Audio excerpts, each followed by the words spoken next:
আপনি সবসময় বলে থাকেন আপনারা আল্লাহর সাহায্য পাচ্ছেন, এর দ্বারা কি বুঝাচ্ছেন?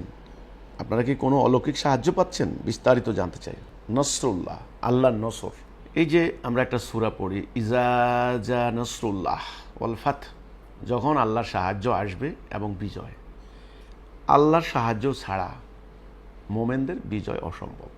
এখানে ইসলামের যে দার্শনিক ভিত্তি, ইসলামের যে ফিলসফি যাকে বলা হয়, তত্ত্ব, সেটা হলো আল্লাহ রাব্বুল আলামিন আমাদেরকে সৃষ্টি করেছেন খলিফা হিসেবে। আমাদের কাজ হচ্ছে তার খেলাফত করা। সৃষ্টির প্রাক্কালে সবাইকে বলেছেন সেজদা করতে, সবাই সেজদা করলো, মানে ফেরেশতারা সবাই সেজদা করলো, ইবলিস সেজদা করলো না। একটা সত্তা ইবলিস অমান্য করলো। তো ইবলিস চ্যালেঞ্জ দিল যে সে এই আদম সন্তানকে সিরাতুল মুস্তাকিমে থাকতে দেবে না। আল্লাহ বললেন আমি পথ পাঠাবো, আমি হেদায়া দেব, যারা আমার পথে থাকবে তাদের কোনো ভয় নাই।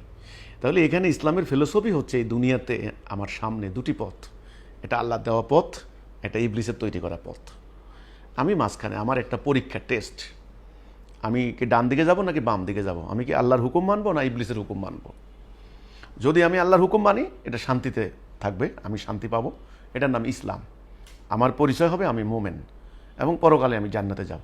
আর যদি আমি বাম দিকে যাই, মানে ইবলিসের আনুগত্য করি, তখন অশান্তির মধ্যে থাকবো, আমার পরিচয় হবে আমি কাফের, আমি জাহান্নাম যাব। এই হচ্ছে ইসলামের একেবারে গোড়া বা বেসিক ফিলোসফি যাকে বলা হয়। আল্লাহ রাব্বুল আলামিন মানুষদেরকে এখানে স্বাধীন সত্তা দিয়ে ছেড়ে দিয়েছেন। স্বাধীনতা, এটাকে বলা হয় ফ্রি উইলনেস। আমার ব্রেন দিয়েছেন চিন্তা করার, চোখ দিয়েছেন, আমার কান দিয়েছেন, আমার হৃদয় দিয়েছেন, সব কিছু মিলিয়ে, এবং আল্লাহর রূহ আমার ভিতরে আছে। রূহ, আল্লাহর রূহ, এ কথাটা কিন্তু বিশ্বাস করতে হবে, আমার ভিতরে আছে। কাজেই আমার একটা স্বাধীন ইচ্ছা শক্তি আছে। আমি ইচ্ছা করলে এদিকে যেতে পারি, ইচ্ছা করলে ওই দিকে যেতে পারি। এটাই কিন্তু মেইন পরীক্ষা। আল্লাহর বক্তব্য হলো, যারা নিজের ইচ্ছা শক্তি কাজে লাগিয়ে, প্রজ্ঞা, জ্ঞান, বুদ্ধি কাজে লাগিয়ে আমার আনুগত্য করার সিদ্ধান্ত করবা, তারা আমার মোমেন হবে। আমি তাদের ওয়ালি, অভিভাবক, তাদের গার্ডিয়ান।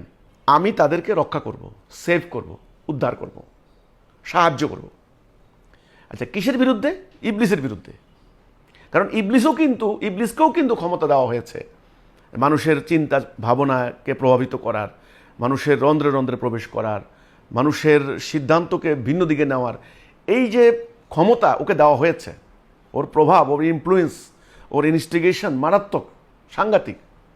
তো কাজে আল্লাহ বলেছেন যে যারা নিজের ইচ্ছাশক্তি ব্যবহার করে আমার পথ অবলম্বন করবে, আমার দিকে ধাবিত হবে, তাকে আমি সাহায্য করব। এটা পবিত্র কোরআনে আল্লাহ বহু জায়গায় বলেছেন, ওকানা হাক্কান আলাইনা নাসরুল মুমিনিন।